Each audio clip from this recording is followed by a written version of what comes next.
This is Long Shots, VSiN's premier golf betting podcast. Here's Matt Brown, Wes Reynolds, and Kelly Bidlin.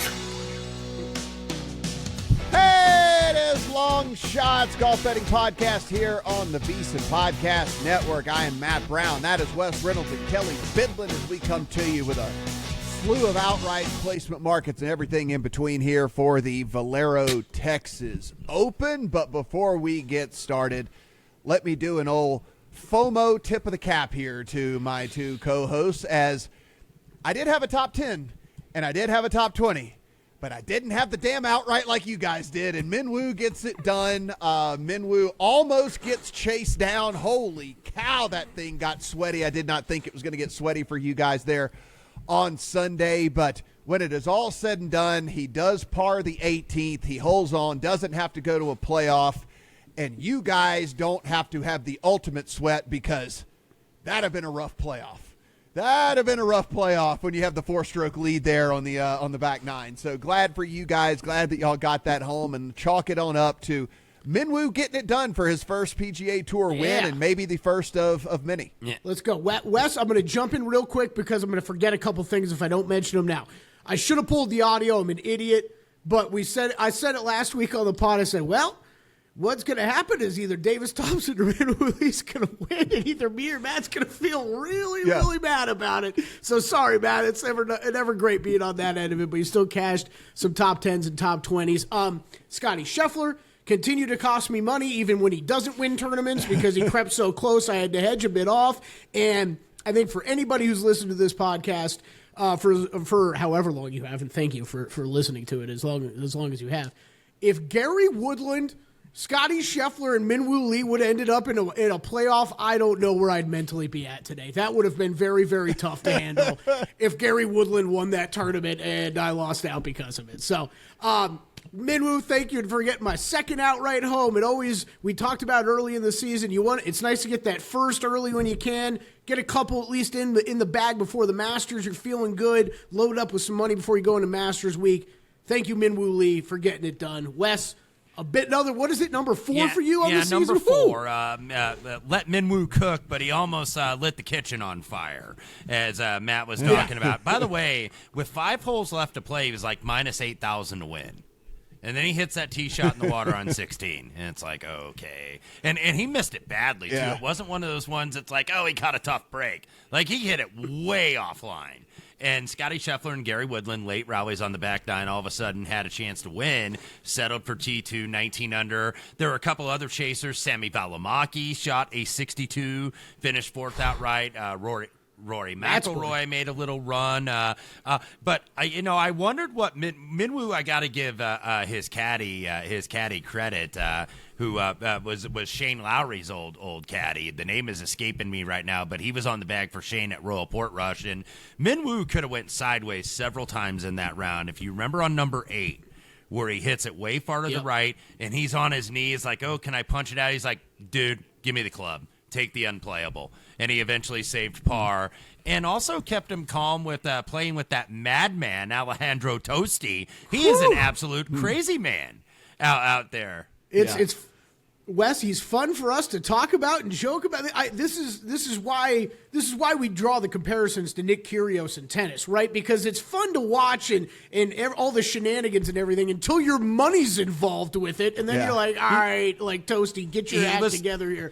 I'm going to assume the broadcast didn't carry on too much about it.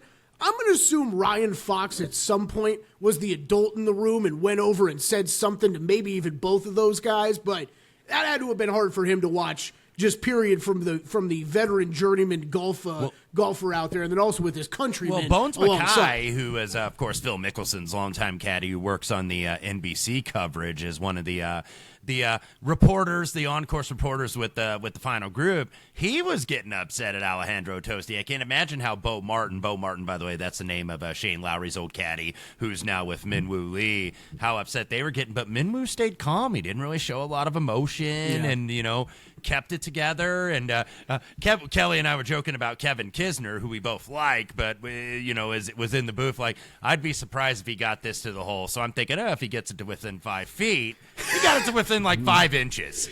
I was like, come on, kids, man. These are the best guys in the world, but Go ahead, Kelly.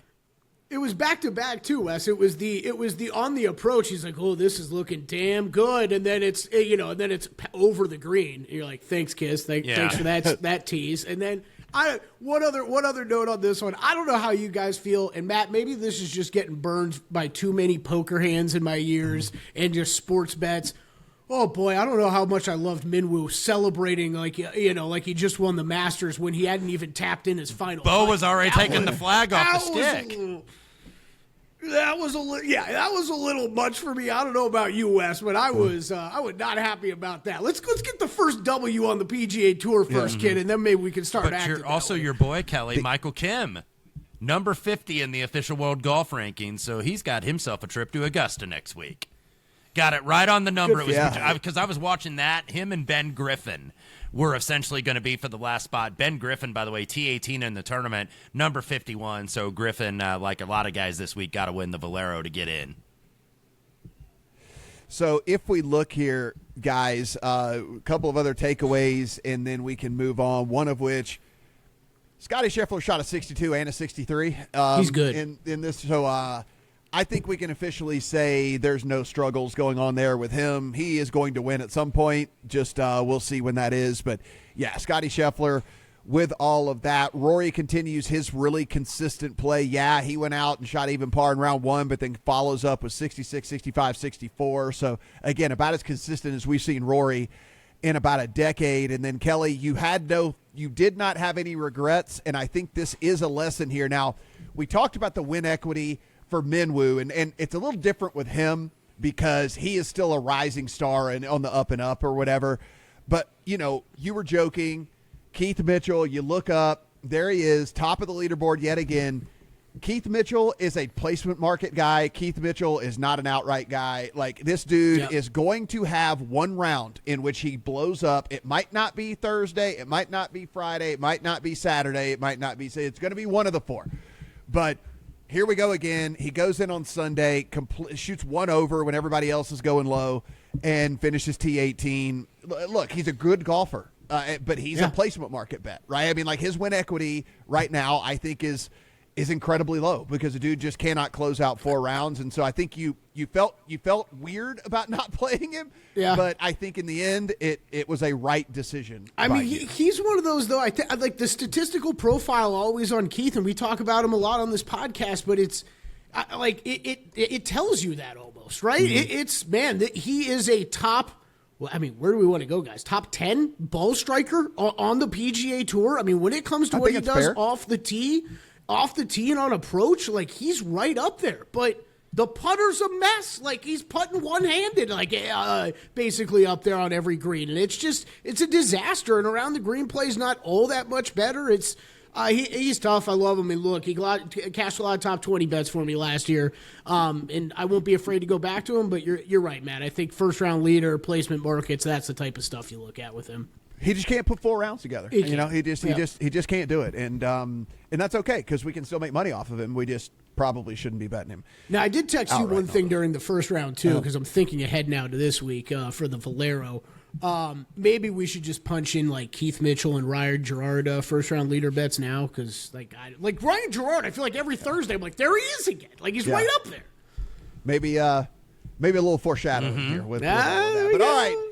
So, Wes, we've been talking a lot about San Antonio in the sports world because that's where the Final Four is. But, hey, there's another sporting event that's going on, and that is going to be the Valero Texas Open over there at TPC San Antonio. It is our final tournament before we head over to the Masters. And the guys that didn't play last week, which, again, wasn't very many of them, all pretty much are playing this week as we look down this odds board. I mean, Ludwig, Hideki, Fleetwood, Keegan. You got Cantlay and Spieth and Tom Kim and Finau and Burns and Akshay and Corey Connors. So a lot of guys getting in over there at San Antonio to get those final reps before we head over to Augusta. What are they going to be looking at there with TPC and all San 27 players, by the way, who are in the field in the Masters next week are teeing it up this week at TPC San Antonio. However, if you look at a trend, 9 of the last 12 events played the week before the Masters were won by a player who was not in the Masters field. That included last year when Akshay Bhatia defeated Denny McCarthy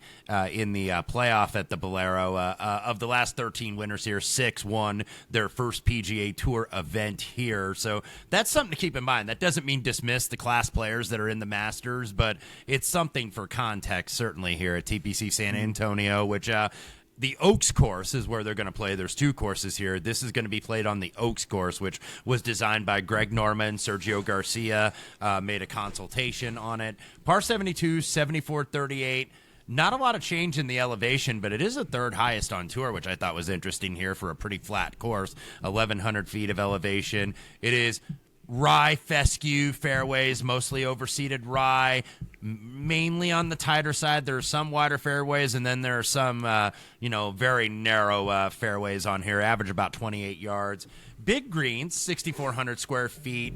Bermuda overseeded with POA.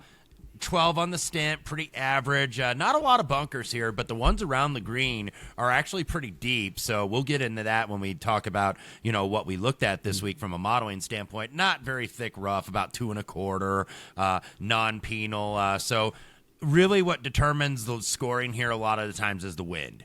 If it blows very hard, you could see single digits on the par win this thing. If it doesn't, it's 20 under like last year, what Akshay had as his winning score. Only 3 water hazards on the layout, but it still played relatively difficult scoring average. I think it was like 7th most out of 51 courses last year on the PGA Tour. The par 5s are relatively long here. I think there's a couple of them over 600 yards and then one just right under 600. So they're not necessarily gimme birdies, I would say. So looking at the weather, they look pretty calm in the morning.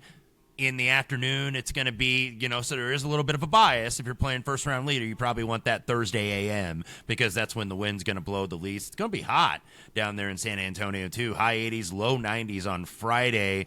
Should get some rain on Friday and Saturday, about a 50% chance of rain. And then Sunday, really cool, like 66 degrees, so they get a cold front down there. Mentioned Akshay was the winner here last year at 20 under par, 55-1. You have seen some bombs, by the way, win here. Corey Connors, remember when he was a Monday qualifier in 2019, he's actually won this twice, won since in 2023. He was 200-1. Andrew Landry won it at 200-1. Stephen Bowditch, if you remember that name, won it at 350. Ben Curtis at 150. So you've had some bombs win here. J.J. Spawn 3 years ago, 150-1. So don't be afraid to play some guys down the board this week with these guys scrambling to get that last spot at Augusta. Yeah, Saturday, Sunday looking like it could be pretty windy out there. I'm really enjoying the streak we're having on the wind finder targeted ads for Kelly Bidlin, because some guy just tweeted at me a couple days ago, Matt, your little laptop setup, I've never once Googled it, and it is sure enough right there, that little triple screen thing. It is amazing how this stuff happens. I never once even Googled the thing, and it pops up there, so that's creepy.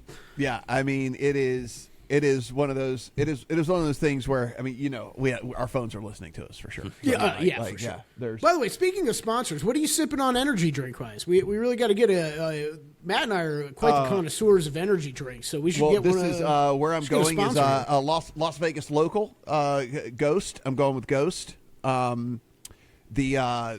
don't know if you saw this, Kelly. No. They are founded here in Las Vegas and ended up getting acquired for $1 billion. That's not bad. Yeah, about 3 months ago. So good on those guys. There's a guy, I will not say his name because I don't know if he's fully out of depression yet, who was friends with the guys who started this, and asked him if he wanted to invest for $15,000 into the company, and he said, boy, you guys are going to take on Monster and Red Bull and all this. He's like, yeah, no, I'll go ahead and pass. And they just got acquired for $1 billion. So fun story for me to tell, not a fun story for him to tell. And that's how they can afford to sponsor the Crown tournament that is currently going on at the MGM Grand. Yes. So sponsorship money to burn. That's what I'm hearing. Absolutely wild. Wes, you talk about those par fives, and I mean, we have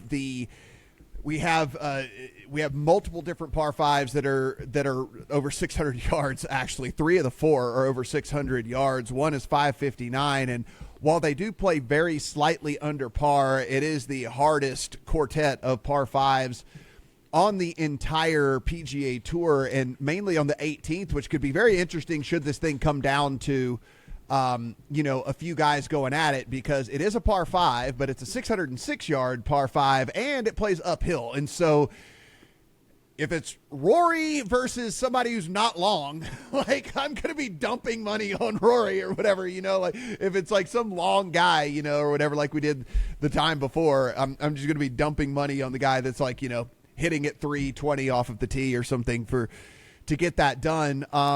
One other thing I think with this that we can come into from our handicap is just from what I have read. I am not a resident of Texas, nor am I a resident of San Antonio, but I guess it has been unusually hot there and dry there, which should make this course a little bit tougher, a little bit harder, a little bit firmer.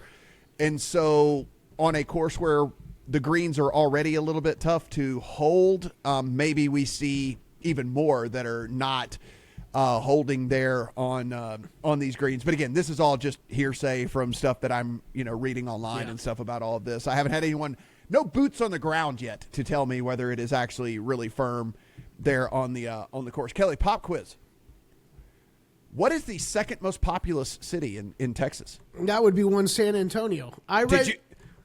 Were you blown away when you read that? I read that same stat this week, and yes, I was blown away, and yes, I was already planning on bringing it up on this pod. How is it not Dallas and Houston? So somebody said on it was on the broadcasters, Dallas has to be one, on the Final Four, right? And no, it's Houston. And so somebody said on the broadcast, it like heading to the Final Four, and they were like, "Yeah, heading to Texas' second most populous city." And I'm like, "That idiot." Yeah. I'm like, he misspoke. And it's like, no, it is, because you don't Dallas, get Fort Worth. You get the you don't get all of the cities around Dallas. If you got all the cities around Dallas, then Dallas would be the biggest, because you don't get Arlington and Plano and Fort Worth and whatever, and all those that all have like right at 1 million people and all of that, but like they're all just their own entity. So you don't get the suburbs there of Dallas. Like Dallas proper is the third most populous city, and I guess San Antonio proper is actually the second most populous city. And Wes, I'm like, I've heard it a couple of times and I read it. I still had to go and officially Google it to have the Google machine tell me that it was actually the truth, because I'm like, there's no way San Antonio has more people than Dallas. And then I realized, like, okay, the technicality is that's all the cities around Dallas live as their own city. Yeah, as opposed because to, like, Fort being Worth, counted. Arlington, and Plano are like top 10 in the top 10 cities. I think Austin's like number 4. So yeah, because the Metroplex, if you've ever been there, and I think we all have, is massive. Yeah. It is a massive area. Yeah. So well, and this is where when people ask about TV ratings and stuff like that too. So like Dallas is a top 5 television market because it includes all of that. It's the Dallas-Fort Worth area, so it is much larger than Houston and way bigger than San Antonio. So, okay, that's interesting. I learned something. Fun fact: I was born in Plano too. That's another fun fact. Kelly was born in Plano. He went from there to Russia, and he went from there to Sweden, and then from Sweden over to Austria, and then Austria back to Florida, Florida back to Germany. And if you like the order real quick, it goes Plano, Texas, Anchorage, Alaska, Los Angeles, California, Moscow, Russia, Caracas, Venezuela, several places in Florida, and then Las Vegas. There you go. Caracas, Venezuela. Caracas, the capital of Venezuela. Correct. Yes. Also the biggest city. Yes, the capital there of Venezuela. Okay, guys, let's get to what we're looking at here on this course. And if you've listened to any other content so far, you are probably well aware that this is kind of a weird course. There's not a favored type of golfer here, really. So I'm really curious as to how you guys went after this, because I'll admit this one was a little wonky for me as I went in and tried to build something here as to what was important. So Wes, how did you go about it? Because again, it's not bombers, it's not accuracy guys, it's not like pinpoint guys. There's really no kind of like breed of golfer that has really come out of here that we're looking at. I think what I love about Houston, and I'm like, hey, I can hit this every year now that I got 2 in a row. 2 in a row is more than a coincidence. It's now a streak at Houston, but it's because it's simple. Driver putter, and I'll credit Matt Gannon of the Sports Gambling Podcast. I was on his golf pod last week, and he used that term when we were going over guys like Minwoo Lee. Good driver, good putter. Guys that can bomb it. So that's pretty simple. San Antonio, like you mentioned, not that easy, because if I look at the different type of players that have won here, you had Akshay last year, you had Corey Connors, you had Spawn, you had Spieth, Kevin Chappell, Charlie Hoffman. Most of these guys, some longer than others, most of these guys are approach guys. I think kind of lean on approach. And if you look at 4 of the last 6 Valero Texas Opens, the winner was number 1 in the field for strokes gained approach. So approach is a lot more important this week than I think it was last week necessarily at Memorial Park in Houston. So I use that. I didn't go that deep in the proximity. You could probably go with some of the wedge areas, but I went with approach, and then I lean a little more toward accuracy here, but I don't think accuracy or distance, if you look at the previous winners, has mattered all that much. But I think he had to kind of incorporate something off the tee. So I did good drives gained. I thought good drives gained, maybe even total driving if you want to go that route. I think at least gives you kind of a holistic view of how players are hitting the ball off the tee. Did do scrambling because hitting the greens, not a gimme here due to the runoff areas and the collection areas in the green. So you are going to have to scramble for pars here. I did sand saves, which we don't do a lot necessarily, and there's not a lot of bunkers on the course, but you're going to find them due to the winds, and they're really deep, especially around the green. So I think you had to look at sand saves this week. I did a little bit of putting because 6 of the last 14 winners were inside the top 10 in strokes gained putting the year that they won. So I thought it was worth examining. But these greens, they have some contours to them as well. It's POA overseed over the champion Bermuda. So I did kind of some general putting because I only like to do the specific when I know what the surface is, when there's not an overseed. Like I'll do POA for Torrey Pines, or I'll do POA for Pebble Beach. When it's POA here, I don't necessarily want to just do the POA because that's giving you that California POA, and that kind of throws it off a little bit. So I do a little general putting. Bogey avoidance and some birdie or better here I did because the greens with the slopes are going to affect the approach probably more than the actual putting, so it could be a little bit difficult to manage. And then what we mentioned earlier, par 5s, I think you definitely have to look at strokes gained par 5 or par 5 performance, whichever metric you want to use. So I used that, and that was about it for this week. Not as cut and dry, I think, is what we saw with Houston, where it's like, okay, strokes gained off the tee, distance, and putting. It was basically in a little bit of around the green, and that was it. Yeah, no, I'm with you there. And Kelly, as we look, this is like just a very weird stat profile for this course. Yes. If you look, so the missed fairway penalty, it's great. This is on crazy. 6 of the holes is basically neutral.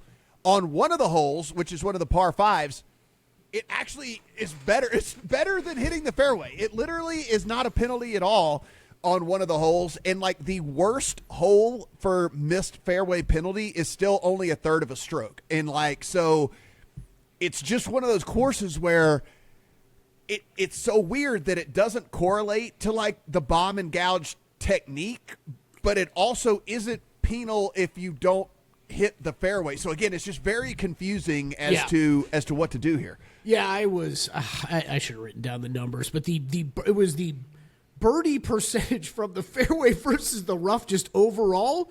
It was like a 1% or 2% difference or something. Yeah. Like that is just an absurd thing that we never see. It's you guys broke it down well. Wes, I definitely narrowed in on approach, but we like to sprinkle in a lot of different kind of approach stats as well. I think you got to be a little careful with that here. Like you said, I did add a little bit. With just wedges and shorter stuff. I did add that a little bit to look at, but you got to keep in mind, as Matt mentioned, the long par 5s are going to have some long iron hits here as well. So there wasn't, besides those wedge proximities, really nothing else that I really looked at there. But still, heavy approach overall for me. And then you guys kind of hit on it. I went a little bit heavier on distance over accuracy. However, I think both are important this week. Yes, you got to be solid, and just strokes gained off the tee overall, I think is one thing you need to be looking at this week. But distance, really the tiebreaker there for me was just the par 5 scoring. The par 5 scoring is going to be so important this week that any yard closer you can get on those par 5s, the better. So, yeah, big ones for me this week. I always kind of star the ones that I weigh heavier than kind of usual. And it was, look, just heavy basic strokes gained approach. And then driving distance and par 5s. Those are and bogey avoidance. Those were the four biggest that I punched in this week. And I'll just go quickly through everything else. I mentioned off the tee the wedge proximities. Look, I did opportunities gained. I did a little basic just greens and regulation too, which I don't usually punch in that often into my modeling, but without kind of some of those distance ranges, I wanted to hit those. So the par 5s I mentioned, then Wes, you brought it up, around the green, sand saves, and then scrambling and bogey avoidance, I think are all fairly important this week. You're going to have some more elevated greens. These balls are going to run off, especially if it's dried out like you're talking about, Matt, and if we get high winds and no rain, these greens are just going to continue to dry out even more. So I think it is something you got to look at this week. But, yeah, definitely it's one of those courses where you want to say, yeah, every club in the bag is going to matter, and I think that's true.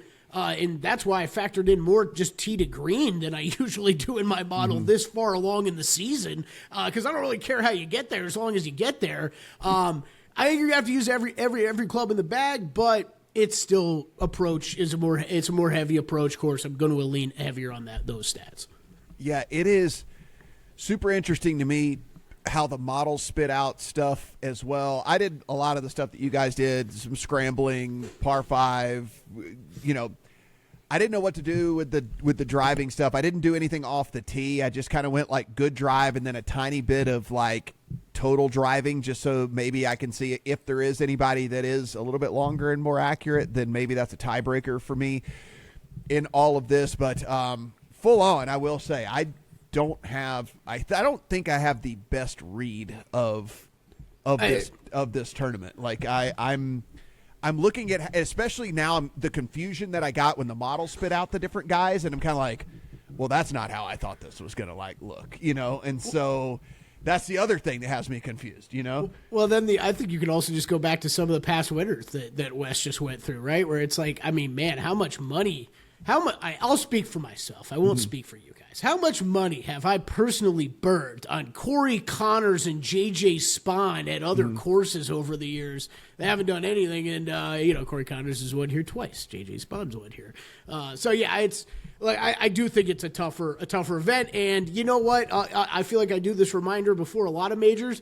Guess what, guys? If you're betting golf every week like we are, it's never a bad time the week before a major to dial back how much money you're betting, because you're going to want to bet a little bit more next week than you probably do every other week out of the year. No, I'm with you there for sure. So, I mean, I can only imagine, guys, as we plug in the stuff and things get spit out here to us. If we look at the odds board, and Kelly, I know you had it popped up a little bit earlier, but you can, guys, Ludwig is sitting in that 12-ish range. Of course, as always, we'll say shop around, but for these purposes, especially if you're watching on the video side of things, this is on DraftKings. 12-1 on Ludwig, 16 on Connors, 16 on Fleetwood, 18 on Cantlay. Spieth and Hideki are both at 20. Keegan's at 22. Akshay's at 25. Denny McCarthy's at 28. Berger is at 30, and everybody else is 35 or longer here in this one, including some names, again, that you've heard us bet over the course of, this podcast. Siwoo is in there. Finau is in there. Tom Kim is in there. Sam Burns is in there. So these are all guys. Of course, Kelly Bidlin's Gary Woodland falls into that category as well, a little bit further down the odds board. So all Wes, guys that we have bet over the years. Siwoo Kim, who has to win this week, I believe, right, to get into the Masters. Let me double check. I believe he is not in the field as of next week. I'm looking at my list right now. So yeah, Tom Kim is in next week, but not yet Siwoo. But 27 players of the 147, because a few guys dropped out, like Michael Kim. Now that I'm already in the Masters, why did I need to grind when I've been playing like every single week? Yeah, that's what you're going to notice too with a lot of these guys this week, that it's like, oh man, they got to win here. Some of these dudes have not taken a week off at all. Like somebody, I think it was Ben Griffin. I want to say, and I'm double checking here as we speak. I want to say that he's played like 10 weeks in a row. Like, he has he hasn't taken a week off, and this goes all the way back by 12 week. This goes all the way back to the Sony Open. He has not taken a week off. So, some of these guys, you do wonder if they perhaps are running out of gas a little bit here, that have played all these weeks in a row and trying to get in and grind into that Masters. Now, you don't want to overrate that necessarily, but yeah, these guys. Some of these guys have been playing a lot of golf. The Andrew Novaks and the Harry Halls and the Eric Coles, all these guys trying to scramble in here over the last week. Yeah, it is. And one thing maybe to keep in mind, too, and like this isn't to say that any of these dudes are going to intentionally doing that, but any of these dudes that are in the Masters, if they're 3 off the cut line, like, they're going to punt it off, like they're going to punt it off, and they're going to get on a plane and head over to Augusta. So, another thing to kind of keep in mind. If they have a particularly bad round one, maybe a target in the round two head-to-head markets and stuff and things like that, because there's no reason to hang around here if you're going to miss the cut there's like no reason to grind and all there and shit like that. If you're going to miss the cut anyway, just get on the plane and head over to Augusta and get prepared for over there. So something else to handicap when we do this. So I think we started with Wes last week, Kelly, so I will start with you this week. You have plugged in the numbers. You've put in your percentages. So where did you end up on your betting card? All right, 2 outright bets for me. I thought it was going to be 3.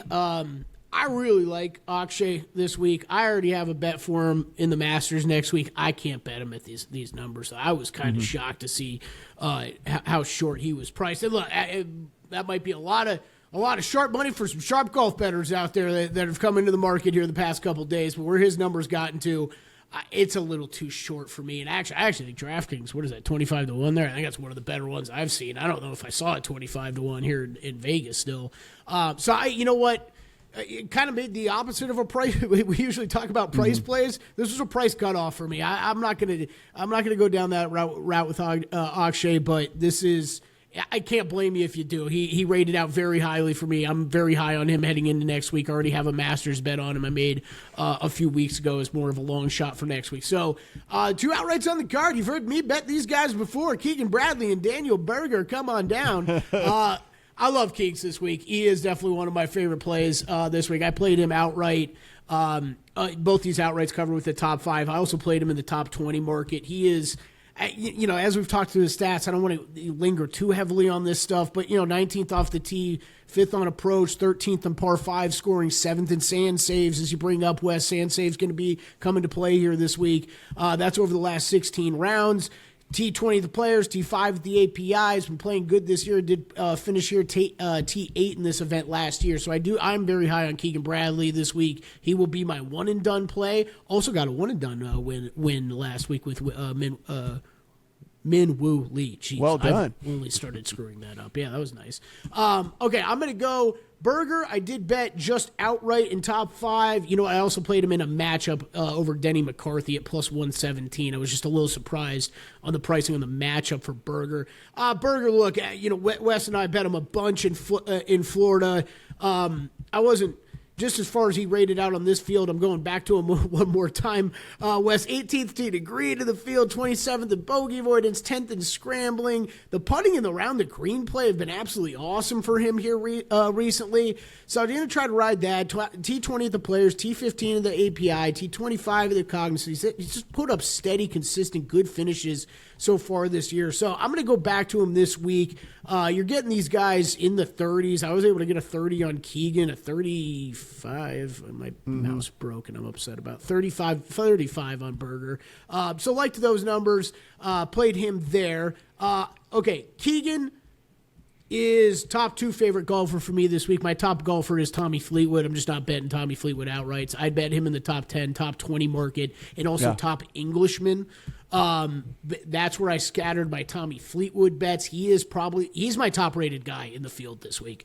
Last 16 rounds, 6th on approach, 12th on opportunities gain, 11th off the tee, 5th in total driving. His finishes this year It's T20s all over the place. He had a T7 here last year in his only appearance. Love Fleetwood this week. Just not going to the outright market. Top 10, top 20s.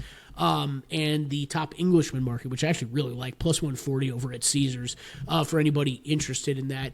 One other top 10, a little bit of flyer. This is one of Matt Brown's guys. I feel like he's bet him the most this year. Old Bud Colley. I'm going to try to ride the Bud Colley top 10 train here. He's the past couple weeks, T4 to T6, plus 450 on a guy who rates out pretty highly for me. I'll dabble with a top 10 with Matt's Bud this week. Yeah. Okay, then one other guy in the top 20 market I did not mention yet. Again, top 20s on Fleetwood and Keegan already. I'm going back to him one more time, fellas. His game, I think, makes a lot of sense here. He's burned me the last 2 weeks, and I think he's become my most bet golfer this season. Alex Smalley. Going right back to it. The numbers are just still great of where he rates out model-wise. Everything he could do off the tee. The approach numbers haven't been as sharp recently. But, man, he's still a guy who rates out high for me every week. 2 missed cuts in a row. Kind of each week you could point to one round or one part of one round that didn't go too well. So I played him at top 20 plus 275, and then I played him in a tournament matchup over Andrew Novak at minus 105, and then one last tournament matchup I did not mention. Joel Damon at only minus 127 over Max Homa, which feels weird to say. But, man, Max Homa has been bad, and Joel Damon, we've talked about a couple times on this pod the past few weeks, was rated out pretty highly for all of us. Another week where he rates out in my top 20. Oh, my God, he's so far down my model, I didn't even know Max Homa was in the tournament. Homa? Yeah, I didn't dude, even, he's so far down, I just literally sitting here scrolling. I'm like, that's why I didn't even know he was in the tournament. Yeah, if you told me a year ago I'd be laying 127 on Joel Damon in a matchup over Max Homa, I wouldn't have believed you, but that's where we're at with Homa's game right now. So I'm in on that. That's all my whole card. I mean, that is unbelievable. I will go ahead and clear the field at least a little bit with 2 of mine, then we'll go to Wes. I also am playing Keegan and Berger. I kind of knew I was going to be on Berger. When I said the model was interesting to me, I didn't expect Keegan to be where Keegan is for me. And so Keegan, 6th overall in one version. He is 8th overall in another version, and then 6th overall in the other one as well. So inside the top 8 in all 3 versions of the model that I ran on Keegan. And so I dug in a little bit further, and I didn't really, because I was not expecting, again, to see Keegan's name there, but almost green across the board for all the stuff that I put in. Like, the only thing that is not green for him is good drive percentage, but it's not like he's horrible. He's 54th in the field for the time frame that I put in. So damn near green across the board for Keegan. And again, as high as 6th in most of the models there for me. So, I mean, the profile's pretty damn good for Keegan. And so I'm also on Keegan. I knew I was going to be on Berger. The way Berger's playing, everything's going on with him, like I kind of figured I would. I didn't think that the number attached to him was indicative of how he's been playing. So did get in on him as well. So, Kelly, you and I are at least on both of those guys. Wes, how's your card shape up? Somewhat similar to you guys. By the way, this might be the first live event I bet this year, and I might have a couple picks up tomorrow at VSiN.com/picks. They are at the Blue Monster down at Doral in Miami. So might put a little bit on Bryson at 11-1 or a Patrick Reed who has won here at Doral. I think he was somewhere in the 30-ish range. So probably just a couple for interest, but that's all for that. I don't think I'm going to write that up, but I may have a couple that I throw out there on the picks page. But go ahead and get the siren out because Daniel Berger 35-1 is the top on my card this week. 7 top 25s in his last 9 starts. So the guy's playing really consistent golf. Remember this time last year, he was around 600 in the world golf rankings. And he's been on the comeback trail for like almost, after he missed over a year and a half with the back injury. He's in the top 50, by the way. So he is in the Masters next week for the first time in 3 years. But I think, and that's not to say other guys aren't going to try or other guys aren't going to want to win, but I think that's his sole focus is on winning again. And I think he's going to take this really, really seriously. Yes. Maybe more than some of the other guys that are already in the field. He hadn't won in 4 years. And he's been very good. If you look in years past, when he was kind of a little bit more at his peak before the back injury, he's won twice before a major championship the week before. Both times in Memphis at the FedEx St. Jude Classic in 2016 and in 2017. He's also won in Texas, won Colonial. The COVID Charles Schwab Challenge back in 2020, was third at TPC Craig Ranch, 2 top 5s at the Golf Club of Houston. So I mentioned Florida Daniel Berger, but Texas Daniel Berger not necessarily so bad. So Daniel Berger at 35-1. There we go. There we go. Let's see if Danny B can get it home this week. I think he can, and I think he's going to be very, very motivated just to get that win. And the pressure of not having to win to get in the Masters probably good for him, actually. So he was the only guy, though, that's in the Masters next week, because usually you want to bet these guys a little bit mid-range or down the board that are fighting their you-know-whats off to get in. And one guy that Kelly had already mentioned, Bud Cauley, who, like Daniel Berger, missed time with injuries as well, and he's around 50-1 now. I got him slightly better, but 50-1 I still think worth it. He missed 3 years due to those medical complications due to a car accident that had happened 2 years prior, but full-time back on the tour last year. Well, that and the Corn Ferry made 12 and 19 cuts. But if you look, because this guy was a can't-miss prospect. This guy was a number 1 world amateur at one point. So this guy was like can't miss. He still doesn't have a PGA Tour win. Injuries have just taken their toll. But T6 at the Players, T4 at the Valspar. So coming in really well and just, fit a lot of the stat categories. He's top 10 in approach for this week, at least in this field. Was up there in some of the green statistics as well, I believe. Sand saves, he was second, by the way, behind Matsuyama of any of the players in this field. So putting's been solid, top 20 in this field. So I think Bud Cauley is a guy that really could give it a go this week. Go ahead. Let's go ahead and might just check off my whole damn list before it's all over with, because yes, I am also this week back on the Bud here. Third overall in one of my models and second overall in one of my models is Bud Cauley. And now, of course, you have to, it's a little bit smaller sample size on those models than the one that I ran with kind of the 50 round as the baseline, where he is not as high in there, but like the ones that are a little bit more close here. Again, like I said, third overall and second overall in the model for me is Bud Cauley. And then Wes, to kind of pile on there about the kind of the prospect type stuff, obviously best friends with Justin Thomas. I was reading a thing that Justin Thomas said, and he goes, all right, Bud's starting to come around. He's like, this is the Bud that I remember, right? This is the Bud that I know. So he was even saying, I see it in his game. I see it coming back around, and he's like, this is like the time where we're going to make sure that we're going to see that this guy is definitely a pedigreed golfer. So I'll ride the heater here as well, in a field where, like we said, I mean, there's not a lot, for him to overcome here, at the very, very top. And so, yeah, I also am on Bud. Yeah, Bud Cauley and becoming a popular play, but I don't mind that because of what you said, Matt. He is coming into form and starting to show that. And, you've seen these narrative stories here before, I think, at this event. And certainly Bud Cauley, I think, at least could somewhat fit into that. Another guy in the mid-50s, I took Sam Stevens at 55-1. Maybe he's a horse for course, considering runner-up here in 2023, 14th and 19th on 2 other appearances. Like Connors is the ultimate guy, of course, because he's won here twice, but was runner-up to Harris English. Shout out to him for his performance at the Farmers that got there for us, but he almost chased him down. Sam Stevens out there in San Diego. T18 in Houston. He led the field for strokes gained around the green. So I had to go with one kind of course for him guy. So I went with Sam Stevens there. Another guy who's battled injuries, not quite the years that he had to miss, or years that he had to miss like Berger or Cauley, but Lee Hodges, who did miss 6 weeks with a rib injury before he came back to Houston last week. He shot 9 under actually on the weekend and ended up T11 in the tournament. 2 top 10s in his last last 4 events, 2 more or at the end of the fall, I should say, and then 2 more top 10s at the Sony and the Farmers. 4th in total driving, 6th in strokes gained putting thus far this season. That's not even the field rankings. That's the overall tour rankings. And with 6 here in 2023, so Lee Hodges 70-1. This was one that could be a boomer bust, but he did model out high, so I went ahead with him. Rico Hoey 70-1.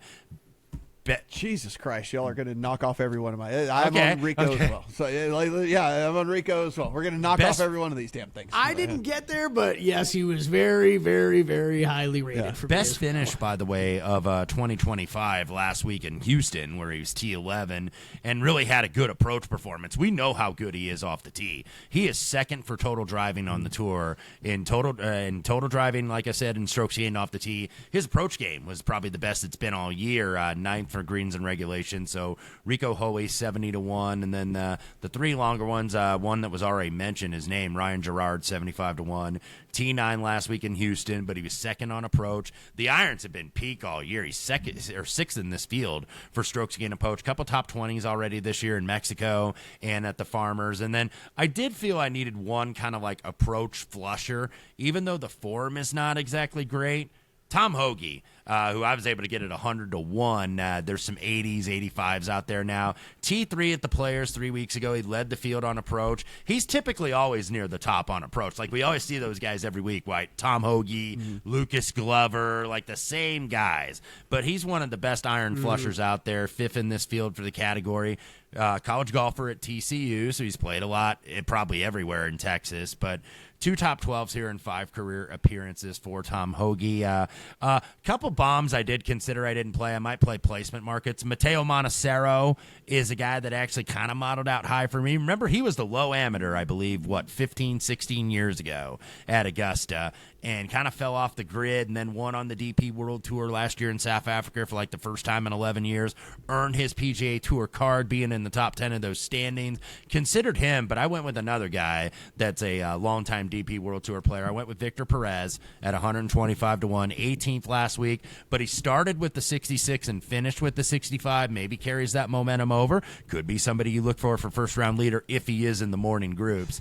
18th, 22nd, and 18th in his last 3 events. So Victor Perez closes it out for me. Victor Perez modeled very highly for me comparatively to his odds. 15th in one of mine. I looked at him pretty hard. 15th in one of mine, 24th in another, and then 21st in another. So again, when you're talking a guy modeling that high with odds that are connected at triple digits, it's certainly going to make me take another look. And I did look into him. So as we said, between you two, I what else you got, Matt? Keegan Berger, Bud Cauley, Rico Hoey. The only other guy I played, I did play Gerard. Like, I mean, it's just he continues to model out ridiculously high for me. Yeah. It is just.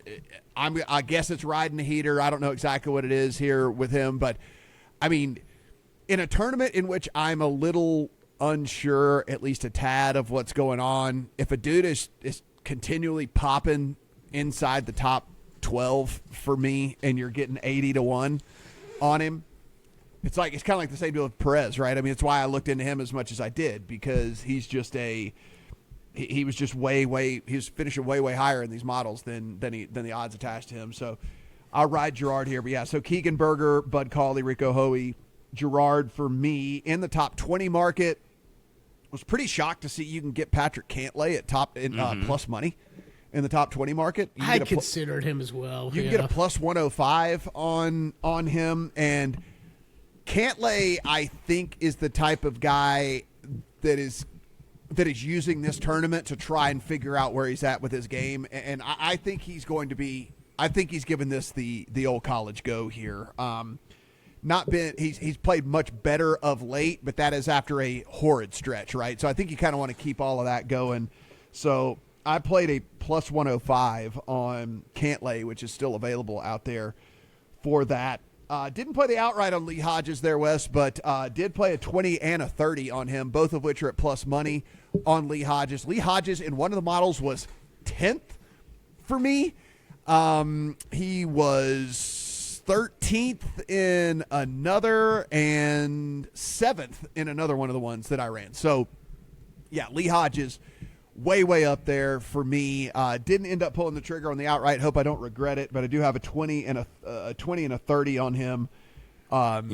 Which I thought was, really favorable numbers. Lee on a guy Hodges, that rated another as high as he Alabama did. guy like Bud Cauley. So let's see if a couple roll tides are battling down the stretch. Wouldn't surprise me. I played the Woo for a top 20. The Woo is an interesting kind of thing here in Woo. Kelly. So Caesars has him at plus 180. Now, Caesars also dead heats, and so that is the only problem, but they have him at plus 180 in a top 20 market for the Woo. He's 160 at MGM.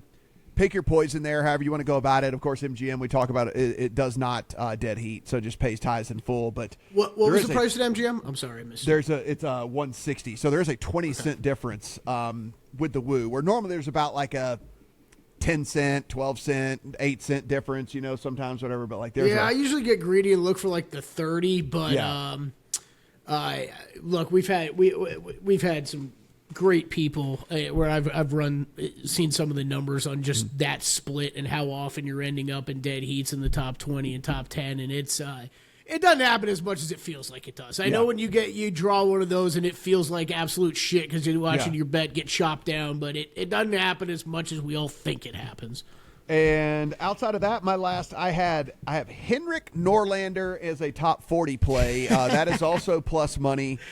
This dude just rates out so friggin' well for me, like all the time, and like I'm not gonna play him outright. Like he's not gonna win the tournament, but like, dude, top 40, every still week plus on money approach with on this him guy. at top Every 40. week, by the way, he's number one in this field on approach.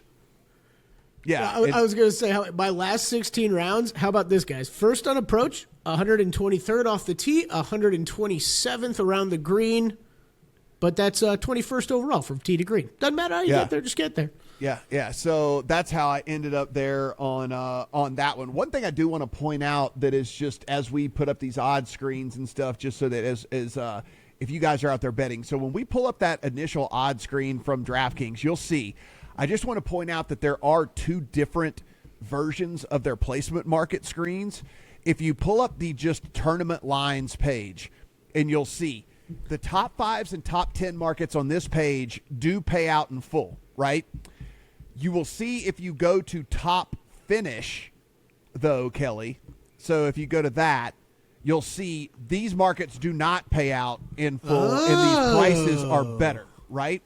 So just remember that if you go to tournament lines, you will get the ties pay out in full. It's just the number is a little bit lower. So you'll see right there, Kelly. You can see on the tournament lines, you'll see Ludwig top 10 is at 140 on this one. I was going to use Fleetwood, but okay, up 140. Yeah. So he's 140 over here on the if you hit top finish, you'll see it's 160, right? Yep. And so that is the ones that does not pay out in full. So just again, if you care about that stuff, just know that there are two different markets that are available at DraftKings for the placement market. I guess top 30 and top 40, you don't got a choice.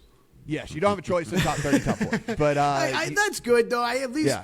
I mean, a lot of people for a long time, and I understand because I've voiced this a lot of times too. It was DraftKings add the including ties, right?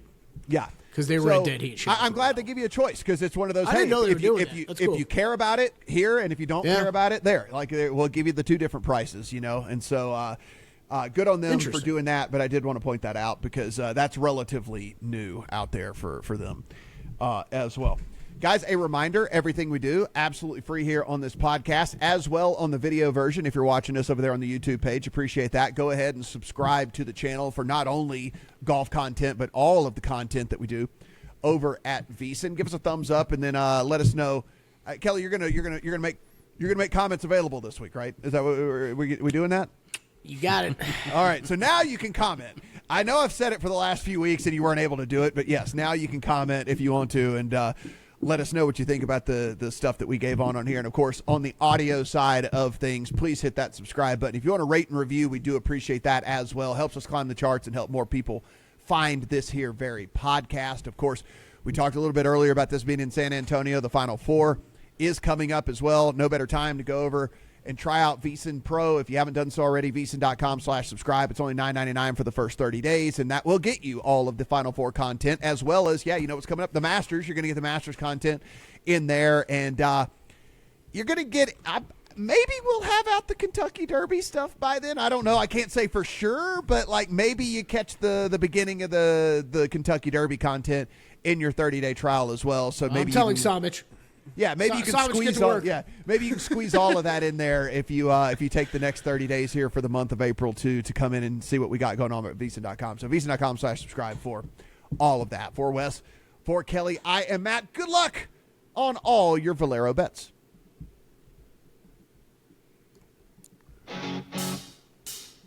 I didn't forget about it. I just don't have a mouse. Give me a break, people. I know you were having to do the finger thing on the trackpad there.